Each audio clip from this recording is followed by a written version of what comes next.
Lok Sabha election ಹತ್ರ ಬರ್ತಾ ಇದೆ. ಈ ನಿಟ್ಟಿನಲ್ಲಿ ಬಿಜೆಪಿಯವರು ಪ್ರಧಾನಿ ನರೇಂದ್ರ ಮೋದಿ ಅವರನ್ನ ಮತ್ತೆ 3ನೇ ಸಲ ಪ್ರಧಾನಿ ಮಾಡಬೇಕು ಎನ್ನುವಂತ ಕಠಿಣ ಪರಿಶ್ರಮ, ದೊಡ್ಡ ಶಪಥವನ್ನೇ ಮಾಡ್ಕೊಂಡಿದ್ದಾರೆ. ಈ ನಿಟ್ಟಿನಲ್ಲಿ ಆಪರೇಷನ್ ಕಮಲ ಕೂಡ ಅಷ್ಟೇ ಜೋರಾಗ್ತಾ ಇರುವಂತದ್ದು. ಈಗ ಬಿಜೆಪಿಗೆ ಗರ್ ವಾಪಸಿ ಆಗ್ತಾರ ಹಾಗಾದ್ರೆ ಜಗದೀಶ್ ಶೆಟ್ಟರ್ಗೆ ಬಿಜೆಪಿ ಗಾಳ, ಕಾಂಗ್ರೆಸ್ನಲ್ಲಿ ಈಗ ಟೆನ್ಷನ್ ಶುರುವಾಗಿದೆ. ಇದು ನಮ್ಮದೇ ಸುದ್ದಿ, ನಮ್ಮದೇ mega follow up story. Republic Kannada ಯಾವುದೇ ಸುದ್ದಿಯನ್ನ ಬ್ರೇಕ್ ಮಾಡಿದ್ರೆ ಆ ಸುದ್ದಿ ಅಲ್ಲಿಗೆ ಬಿಟ್ಟೋಗಲ್ಲ, ಕಂಟಿನ್ಯೂ ಅದಕ್ಕೆ ಮುಂದುವರ್ಸ್ಕೊಂಡು ಹೋಗ್ತಾ ಇರುವಂತದ್ದು, ಫಾಲೋ ಮಾಡ್ತಾ ಇರುವಂತದ್ದು. ಈಗಾಗಲೇ ಪೊಲಿಟಿಕಲ್ ಸುದ್ದಿಯಲ್ಲಿ ನಂಬರ್ 1 ನಲ್ಲಿ ಇರುವಂತಹ ನಿಮ್ಮ ರಿಪಬ್ಲಿಕ್ ಕನ್ನಡ. ಈ ಹಿಂದೆ ಕೂಡ ರಿಪಬ್ಲಿಕ್ ಕನ್ನಡದಲ್ಲಿ ಪೊಲಿಟಿಕಲ್ ಸುದ್ದಿ ಯಾವ್ದು ಬ್ರೇಕ್ ಮಾಡಿದ್ರು ಅದೆಲ್ಲವೂ ಕೂಡ ನಿಖರ, ವಿಶ್ವಾಸಾರ್ಹ ಸುದ್ದಿ ಆಗಿರುವಂತದ್ದು. ಎಲ್ಲ ಸುದ್ದಿ ಕೂಡ ಬಿಜೆಪಿ ಹಾಗೆ ಜೆಡಿಎಸ್ ಮೈತ್ರಿ ಇರ್ಬೋದು, ಫಸ್ಟ್ ಬ್ರೇಕ್ ಮಾಡಿರುವಂತ ನಿಮ್ಮ ರಿಪಬ್ಲಿಕ್ ಕನ್ನಡ ಅದು ಕೂಡ ಸತ್ಯ ಆಯ್ತು. ಈಗ ಮತ್ತೊಂದು ಈಗ ಸುದ್ದಿಯನ್ನ ಬ್ರೇಕ್ ಮಾಡ್ತಾ ಇರುವಂತದ್ದು ಇದೇ ರಿಪಬ್ಲಿಕ್ ಕನ್ನಡ. ಬಿಜೆಪಿಗೆ ಟಕ್ಕರ್ ಕೊಟ್ಟು ಕಾಂಗ್ರೆಸ್ ಸೇರ್ಪಡೆ ಆಗಿರುವಂತ ಜಗದೀಶ್ ಶೆಟ್ಟರ್ ಮಾಜಿ ಮುಖ್ಯಮಂತ್ರಿ ಅವರು ಹಾಗಾದ್ರೆ ಈಗ ವಾಪಸ್ ಈಗ ಲೋಕಸಭಾ ಎಲೆಕ್ಷನ್ ದೃಷ್ಟಿಯಲ್ಲಿ ಮತ್ತೆ ಕಾಂಗ್ರೆಸ್ನಿಂದ ಬಿಜೆಪಿಗೆ ಸೇರ್ಪಡೆ ಆಗ್ತಾರಾ ಎನ್ನುವಂತ ಪ್ರಶ್ನೆ ಕೂಡ ಉದ್ಭವ ಆಗ್ತಾ ಇದೆ. ನಮ್ಮ ರಿಪಬ್ಲಿಕ್ ಕನ್ನಡ ಬಿರುಗಾಳಿ ಈ ಒಂದು ಪ್ರೋಗ್ರಾಮ್ ನಲ್ಲಿ ಜಗದೀಶ್ ಶೆಟ್ಟರ್ ಒಂದು ಹೇಳಿಕೆಯನ್ನ ಕೊಟ್ಟಿರುವಂತದ್ದು, ಇದಕ್ಕೆ ಮತ್ತಷ್ಟು ಈ ಸುದ್ದಿಗೆ ಇಂಬು ಹಾಗೆ ಪುಷ್ಟಿ ಕೊಡ್ತಾ ಇರುವಂತದ್ದು. ಹಾಗಾದ್ರೆ ಸದ್ಯ ಇನ್ನು ಕೆಲವೇ ದಿನಗಳಲ್ಲಿ ಹಾಗಾದ್ರೆ ಮತ್ತೆ ಜಗದೀಶ್ ಶೆಟ್ಟರ್ ಕಾಂಗ್ರೆಸ್ನಿಂದ ವಾಪಸ್ ಬಿಜೆಪಿಗೆ ಸೇರ್ಪಡೆ ಆಗ್ತಾರಾ? ಈಗಾಗಲೇ ಬಿಜೆಪಿಯ ಹಿರಿಯ ಮುಖಂಡರು, ಹಿರಿಯ ನಾಯಕರು ಕೂಡ ಚರ್ಚೆನ ಮಾಡ್ತಾ ಇದ್ದಾರೆ ಜಗದೀಶ್ ಶೆಟ್ಟರ್ ಅವ್ರ ಜೊತೆ. ಆದಷ್ಟು ಬೇಗ ನೀವು ಬಿಜೆಪಿಗೆ ಸೇರ್ಪಡೆ ಆಗಿ ನಿಮ್ಮನ್ನು ಒಳ್ಳೆ ರೀತಿಯಲ್ಲಿ ನಡ್ಸ್ಕೊಳ್ತೀವಿ, ಈ ಹಿಂದೆ ಏನ್ ಮಾಡಿದ್ರು ಗೊತ್ತಿಲ್ಲ, ಆದ್ರೆ ಒಳ್ಳೆ ಗೌರವಾನ್ವಿತವಾಗಿ ನಿಮ್ಮನ್ನ ನಡ್ಸ್ಕೊಳ್ತೀವಿ, ನೀವು ಬಿಜೆಪಿಗೆ ಬನ್ನಿ, ನಿಮ್ಮ ಪರಿಶ್ರಮ ಇರ್ಬೋದು, ಬಿಜೆಪಿಗೆ ನೀವು ಕೊಟ್ಟಂತ ಕೊಡುಗೆ ಇರ್ಬೋದು ಅಪಾರ, ಅದನ್ನೆಲ್ಲವನ್ನು ಕೂಡ ಮನ್ನಣೆಗೆ ತೆಗೆದುಕೊಂಡು ವರಿಷ್ಠರು ಕೂಡ ಈ ಬಗ್ಗೆ ನಿರ್ಧಾರವನ್ನು ಮಾಡ್ತಾರೆ. ನೀವು ಆದಷ್ಟು ಬೇಗ ಬಿಜೆಪಿಗೆ ಬನ್ನಿ ಅನ್ನುವಂತ ಆಹ್ವಾನ ಕೂಡ ಜಗದೀಶ್ ಶೆಟ್ಟರ್ಗೆ ಹೋಗಿದೆ ಅನ್ನುವಂತ ಇನ್ಸೈಡ್ ಡೀಟೇಲ್ ನಿಮ್ಮ ರಿಪಬ್ಲಿಕ್ ಕನ್ನಡಕ್ಕೆ ಲಭ್ಯವಾಗ್ತಾ ಇರುವಂತದ್ದು. ಸದಾನಂದ ಗೌಡರ ಮೂಲಕ ಶೆಟ್ಟರ್ಗೆ ಬಿಜೆಪಿ ದೊಡ್ಡ ಮಟ್ಟದಲ್ಲಿ ಆಫರ್ ಅನ್ನ ಕೊಟ್ಟಿರುವಂತದ್ದು. ಸೊ ಇದ್ರ ಜೊತೆ ಬಿಜೆಪಿ ಆಫರ್ಗೆ ಕಾಂಗ್ರೆಸ್ ನಾಯಕರಲ್ಲಿ ಈಗ ಢವಢವ ಶುರು ಆಯ್ತು. ಕೆಲವೊಂದ್ ಕಡೆ ಅರ್ಧಕ್ಕರ್ಧ, ಈ ಹುಬ್ಬಳ್ಳಿ ಧಾರವಾಡ ಇರ್ಬೋದು, ಆ ಕಡೆ ಲಕ್ಷ್ಮಣ್ ಸವದಿ ಹಾಗೆ ಜಗದೀಶ್ ಶೆಟ್ಟರ್ ಅವರು ಬಿಜೆಪಿಯಿಂದ ಕಾಂಗ್ರೆಸ್ ಹೋದ ತಕ್ಷಣ ವಿಧಾನಸಭಾ ಎಲೆಕ್ಷನ್ ನಲ್ಲಿ ಎಲ್ಲವೂ ಕೂಡ ಬಿಜೆಪಿ ಲೆಕ್ಕಾಚಾರವೇ ಉಲ್ಟಾ ಆಗಿರುವಂತದ್ದು. ಈ ಬಗ್ಗೆ ಸಿಎಂ ಸಿದ್ದರಾಮಯ್ಯನವರು ಕೂಡ ರಿಯಾಕ್ಟ್ ಮಾಡಿದ್ದಾರೆ. ಸೊ ಹಾಗಾದ್ರೆ ಸಿಎಂ ಸಿದ್ದರಾಮಯ್ಯನವರ ಮಾತೇನು? ಶೆಟ್ಟರ್ ಗರ್ವಾಪ್ಸಿ ಬಗ್ಗೆ ಈ ಕ್ಷಣದ ಬಿಗ್ ನ್ಯೂಸ್ ಇದು ರಿಪಬ್ಲಿಕ್ ಕನ್ನಡ.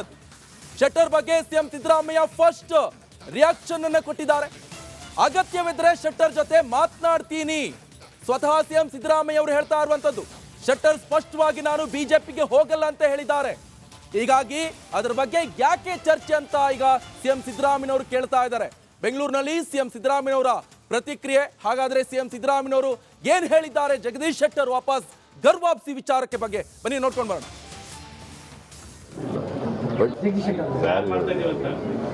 ಯಾರು ಹೇಳಿದ್ರು? ಬಿಜೆಪಿ ಅಂದ್ರೆ ಯಾರು? ನಾಯಕರುಗಳು ಅಂದ್ರೆ ಯಾರು? ಬಹಳ ಜನ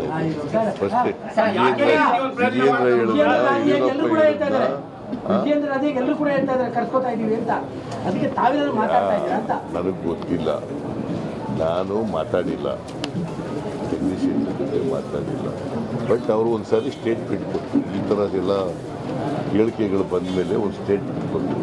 ನನಗೆ ಭಾರತೀಯ ಜನತಾ ಪಕ್ಷದಲ್ಲಿ ದೊಡ್ಡ ಅವಮಾನ ಆಗಿದೆ, ನನಗೆ ಟಿಕೆಟ್ ಕೊಡದೇನೆ ಅವಮಾನ ಮಾಡಿದ್ರು, ಅದರಿಂದ ಮತ್ತೆ ಅವಮಾನ ಮಾಡೋದಂಥ ಪಾರ್ಟಿಗೆ ಹೋಗಲ್ಲ, ನಾನು ಯಾರು ಎಷ್ಟೇ ಪ್ರಯತ್ನ ಮಾಡಿದ್ರು ಕೂಡ ಹೋಗಲ್ಲ ಅಂತ he made it very clear. ಈ ಬಗ್ಗೆ ಹೆಚ್ಚಿನ ಡೀಟೇಲ್ಸ್ ಅನ್ನ ಕೊಡ್ತಾರೆ ನಮ್ಮ ಪೊಲಿಟಿಕಲ್ ಬ್ಯೂರೋ ಹೆಡ್ ಆದಂತ ವಿಜಯ್, ನೇರ ಸಂಪರ್ಕದಲ್ಲಿ ಜಾಯ್ನ್ ಆಗಿದ್ದಾರೆ. ವಿಜಯ್, ಎಲ್ಲ ಒಂದ್ ಕಡೆ ಜಗದೀಶ್ ಶೆಟ್ಟರ್ ವಾಪಸ್ ಮುಖ ಮಾಡಬಹುದು, ಯಾಕಂತ ಹೇಳಿದ್ರೆ ಅವರು RSS ಹಿನ್ನೆಲೆ ಇರ್ಬೋದು, ಬಿಜೆಪಿಗೆ ಒಬ್ಬ ಸಮರ್ಥ ನಾಯಕ ಎನ್ನುವಂಥದ್ದು ಕೂಡ ಬಿಂಬಿಸಿಕೊಂಡಿದ್ದಾರೆ, ಮಾಜಿ ಮುಖ್ಯಮಂತ್ರಿ ಕೂಡ ಆಗಿದ್ದಾರೆ. ವಾಪಸ್ ಎಲ್ಲ ಒಂದ್ ಕಡೆ ಲೋಕಸಭಾ ಎಲೆಕ್ಷನ್ ಹತ್ರ ಬರ್ತಾ ಇದೆ, ವಾಪಸ್ ಹೋಗ್ಬೋದಾ?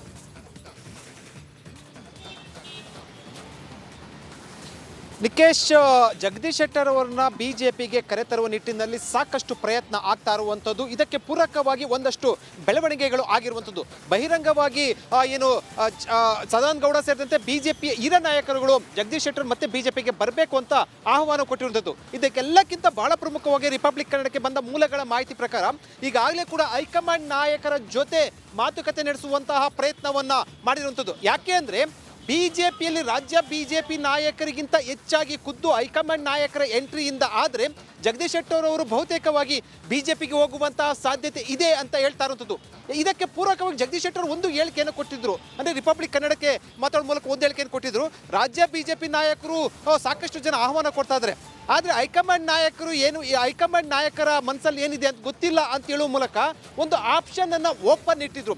ಈಗ ರಿಪಬ್ಲಿಕ್ ಕನ್ನಡಕ್ಕೆ ಮೂಲಗಳ ಮಾಹಿತಿ ಪ್ರಕಾರ ಹೈಕಮಾಂಡ್ ನಾಯಕರ ಸಂದೇಶವನ್ನು ಜಗದೀಶ್ ಶೆಟ್ಟರ್ ಅವರಿಗೆ ಕೊಟ್ಟಿರುವಂಥದ್ದು. ಅದು ಮಹಾರಾಷ್ಟ್ರದಿಂದ, ಅಂದರೆ ಏನು ದೇವೇಂದ್ರ ಫಡ್ನವೀಸ್ ಅವರು ಏನು ಈಗಾಗಲೇ ಕೂಡ ಶೆಟ್ಟರ್ ಅವ್ರ ಜೊತೆ ಮಾತುಕತೆ ನಡೆಸಿದ್ದಾರೆ ಅಂತ ಮೂಲಗಳ ಮಾಹಿತಿ ಬಂದಿರುವಂಥದ್ದು. ಅವರು ಹೈಕಮಾಂಡ್ ನಾಯಕರ ಸಂದೇಶವನ್ನು ಕೊಟ್ಟಿರುವಂಥದ್ದು. ಎಲ್ಲವೂ ಕೂಡ ಒಪ್ಪಿ ಓಕೆ ಅಂತ ಏನಾದರೂ ಕೂಡ ಗ್ರೀನ್ ಸಿಗ್ನಲ್ ಶೆಟ್ಟರ್ ಕಡೆಯಿಂದ ಬಂದರೆ ಖುದ್ದು ಮೋದಿ ಮತ್ತು ಅಮಿತ್ ಶಾ ಅವರ ಜೊತೆ ಭೇಟಿ ಮಾಡಿಸುವಂಥ ಒಂದು ಪ್ರಯತ್ನ ಆಗಿರುವಂಥದ್ದು, ಆ ನಿರ್ಧಾರ ಆಗಿರುವಂಥದ್ದು. ಯಾಕೆಂದರೆ ಈಗಾಗಲೇ ಕೂಡ ಬಿಜೆಪಿ ಪಕ್ಷದಲ್ಲಿ ಅವಮಾನ ಅಂತ ಯಾದ ಹಿನ್ನೆಲೆಯಲ್ಲಿ, ಸ್ವಾಭಿಮಾನಕ್ಕೆ ಧಕ್ಕೆ ಬಂದ ಹಿನ್ನೆಲೆಯಲ್ಲಿ ಅವರು ಪಕ್ಷ ಬಿಟ್ಟು ಕಾಂಗ್ರೆಸ್ಗೆ ಸೇರಿದ್ರು. ಆದರೆ ಕಾಂಗ್ರೆಸ್ನಲ್ಲಿ ಎಲ್ಲವೂ ಕೂಡ ಒಂದು ರೀತಿಯಲ್ಲಿ ಸಮಾಧಾನಕರವಾಗಿ ಇಲ್ಲ, ಅಷ್ಟೊಂದು ಕಂಫರ್ಟಬಲ್ ಇಲ್ಲ ಅನ್ನೋಂಥದ್ದು ಅವರ ಆಪ್ತ ಬಳಗದ ಮಾಹಿತಿ. ಇದನ್ನು ಮುಂದಿನ ಲೋಕಸಭಾ ಚುನಾವಣೆ, ಮುಂದಿನ ವಿಧಾನಸಭಾ ಚುನಾವಣೆಗೆ ಶೆಟ್ಟರ್ ಅವರನ್ನ ಬಳಸಿಕೊಳ್ಳುವ ನಿಟ್ಟಿನಲ್ಲಿ, ಅಂದರೆ ಅವ್ರು ಬಂದರೆ ಒಂದಷ್ಟು ಸಂದೇಶ ಬೇರೆ ರೀತಿ ಹೋಗುತ್ತೆ. ಈ ಹಿನ್ನೆಲೆಯಲ್ಲಿ ಅವರನ್ನು ಮತ್ತೆ ಮರಳಿ ಕರೆತರುವ ಪ್ರಯತ್ನ ಆಗ್ತಾ ಇರುವಂಥದ್ದು. ಅದು ಹೈಕಮಾಂಡ್ ನಾಯಕರ ಒಂದು ಸೂಚನೆ ಮೇರೆಗೆ. ಒಂದು ವೇಳೆ ಅವರು ಒಪ್ಪೋದಾದರೆ ಖಂಡಿತವಾಗ್ಲೂ ಕೂಡ ಖುದ್ದು ಅಮಿತ್ ಶಾ ಮತ್ತು ಖುದ್ದು ಮೋದಿ ಅವರು ಕೂಡ ಅವ್ರ ಜೊತೆ, ಶೆಟ್ಟರ್ ಜೊತೆ ಮಾತುಕತೆ ನಡೆಸುವಂತ ಎಲ್ಲ ಸಾಧ್ಯತೆ ಇರುವಂಥದ್ದು. ಇದಕ್ಕೆ ಪೂರಕವಾಗಿ ಒಂದಷ್ಟು ಬೆಳವಣಿಗೆಗಳು ಆಗ್ತಾ ಇರುವಂಥದ್ದು. ಎಲ್ಲವೂ ಅಂದುಕೊಂಡಂತ ಆದರೆ ಬಹುತೇಕವಾಗಿ ಲೋಕಸಭಾ ಚುನಾವಣೆಗಿಂತ ಮುಂಚೆ ಜಗದೀಶ್ ಶೆಟ್ಟರ್ ಬಿಜೆಪಿ ಸೇರುವಂತಹ ಸಾಧ್ಯತೆ ಇರುವಂಥದ್ದು. ಅದೆಲ್ಲವೂ ಕೂಡ ಜಗದೀಶ್ ಶೆಟ್ಟರ್ ಅವರ ನಿರ್ಧಾರದ ಮೇಲೆ ಇರುವಂಥದ್ದು. ನಿಕೇಶ್, ಇನ್ನೊಂದು ಬಹಳ ಪ್ರಮುಖವಾಗಿ ವಿಜಯ್, ರಿಪಬ್ಲಿಕ್ ಕನ್ನಡ ಯಾವಾಗ ಈ ಸುದ್ದಿ ಬ್ರೇಕ್ ಮಾಡ್ತೋ ಸಿಎಂ ಸಿದ್ದರಾಮಯ್ಯ ಕೂಡ ರಿಯಾಕ್ಟ್ ಮಾಡಿದ್ದಾರೆ, ನಾನು ಅವ್ರ ಜೊತೆ ಮಾತನಾಡ್ತೀನಿ ಅಂತ. ಎಲ್ಲೊಂದ್ ಕಡೆ ಮಾತನಾಡೋ ಸಂದರ್ಭದಲ್ಲಿ ಯಾವ ರೀತಿಯಾಗಿ ಮನವೊಲಿಸಬಹುದು ಅಂತ?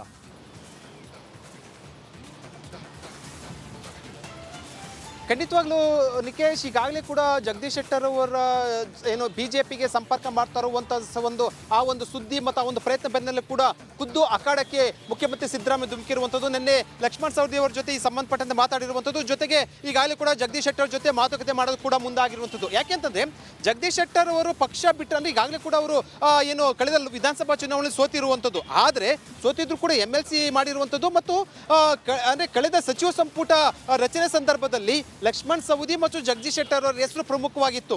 ಆದರೆ ಈಗ MLC ಆಗಿರುವಂಥದ್ದು. ಆದರೆ ಇನ್ನೂ ಕೂಡ ಸ್ಥಾನಮಾನ, ಅಂದರೆ ಉತ್ತಮ ಸ್ಥಾನಮಾನ ಸಿಗದೆ ವಿಜಯ್ ಆಗಿ ಹೊಳ್ಳಲಿರಿ. ಇನ್ನೊಂದು ಬ್ರೇಕಿಂಗ್ ನ್ಯೂಸ್ ಲಭ್ಯವಾಗ್ತಾ ಇರುವಂತದ್ದು. ಮತ್ತೊಂದು ಇದ್ರ ಬಗ್ಗೆ ಅಪ್ಡೇಟ್ ಸಿಗ್ತಾ ಇದೆ. ಶೆಟ್ಟರ್ ಗರ್ವಾಪ್ತಿ ವಿಚಾರದಲ್ಲಿ ಹೈಕಮಾಂಡ್ ಮಧ್ಯಪ್ರವೇಶ. ಇದು ಹೈಕಮಾಂಡ್ ನಿಂದ ಸಂದೇಶ ಕೂಡ ರವಾನೆ ಆಗಿದೆ. ಶೆಟ್ಟರ್ ಜೊತೆ ಮಾತುಕತೆಯನ್ನ ಮಾಡುವಂತೆ, ಶೆಟ್ಟರ್ ಜೊತೆ ಮಾಜಿ ಸಿಎಂ ದೇವೇಂದ್ರ ಫಡ್ನವೀಸ್ ಚರ್ಚೆಯನ್ನ ನಡೆಸಲು ಮಾತುಕತೆ ಆಗಿರುವಂತದ್ದು. ದೆಹಲಿ ಮೂಲಗಳಿಂದ ರಿಪಬ್ಲಿಕ್ ಕನ್ನಡಕ್ಕೆ ಮಾಹಿತಿ ಲಭ್ಯವಾಗಿದೆ. ನೋಡಿ, ಖುದ್ದು ಅಮಿತ್ ಶಾ ಹಾಗೆ ಮೋದಿಯಿಂದ ಶೆಟ್ಟರ್ ಸಂಪರ್ಕ. ಶೆಟ್ಟರ್ ಇನ್ ಕೇಸ್ ಏನಾದ್ರೂ ಒಪ್ಪಿದ್ರೆ ಪ್ರಧಾನಿ ಮೋದಿ ಹಾಗೆ ಅಮಿತ್ ಶಾ ಜೊತೆ ಭೇಟಿಯಾಗಿ ಮಾತುಕತೆಯನ್ನು ಕೂಡ ನಡೆಸಲಿದ್ದಾರೆ. ಶೆಟ್ಟರ್ ಜೊತೆ ಸಂದೇಶ ರವಾನೆ ಈಗಾಗಲೇ ಮಾಡಿದ್ದಾರೆ ದೇವೇಂದ್ರ ಫಡ್ನವೀಸ್ ಅವರು, ಮುಂಬೈನ ಮಾಜಿ ಮುಖ್ಯಮಂತ್ರಿಯವರು. ಶೆಟ್ಟರ್ ಜೊತೆ ಇನ್ ಕೇಸ್ ಏನಾದ್ರೂ ಮಾತುಕತೆಯಾಗಿ ವಾಪಸ್ ಬಿಜೆಪಿಗೆ ಬರೋದಾದ್ರೆ ಅಮಿತ್ ಶಾ ಇರ್ಬೋದು, ಹಾಗೆ ಮೋದಿ ಅವ್ರನ್ನ ನೇರ ಸಂಪರ್ಕ ಮಾಡಿ ಚರ್ಚೆಯನ್ನ ಮಾಡ್ತೀವಿ ಅನ್ನುವಂಥ ಚರ್ಚೆ ಕೂಡ ಈಗ ಬಿಜೆಪಿ ವಲಯದಲ್ಲಿ ಕೇಳಿ ಬರ್ತಾ ಇರುವಂಥದ್ದು. ಅದು ಕೂಡ ನಿಮ್ಮ ರಿಪಬ್ಲಿಕ್ ಕನ್ನಡಕ್ಕೆ ದೆಹಲಿಯ ಉನ್ನತ ಮೂಲದಿಂದ ಈ ಒಂದು ಮಾಹಿತಿ ರವಾನೆ ಆಗಿದೆ. ಇನ್ ಕೇಸ್ ಏನಾದರೂ ಇದ್ರೆ ಈಗ ಮಧ್ಯಸ್ಥಿಕೆ ಈಗ DCM ದೇವೇಂದ್ರ ಫಡ್ನವೀಸ್ ಅವರು ವಹಿಸಿಕೊಳ್ಳಲು ಸಿದ್ಧರಾಗಿದ್ದಾರೆ. ಇವರ ಮುಖಾಂತರ ಈಗ ಚರ್ಚೆ ನಡೆಸುವಂತ ಎಲ್ಲಾ ಸಾಧ್ಯತೆಗಳಿರುವಂಥದ್ದು.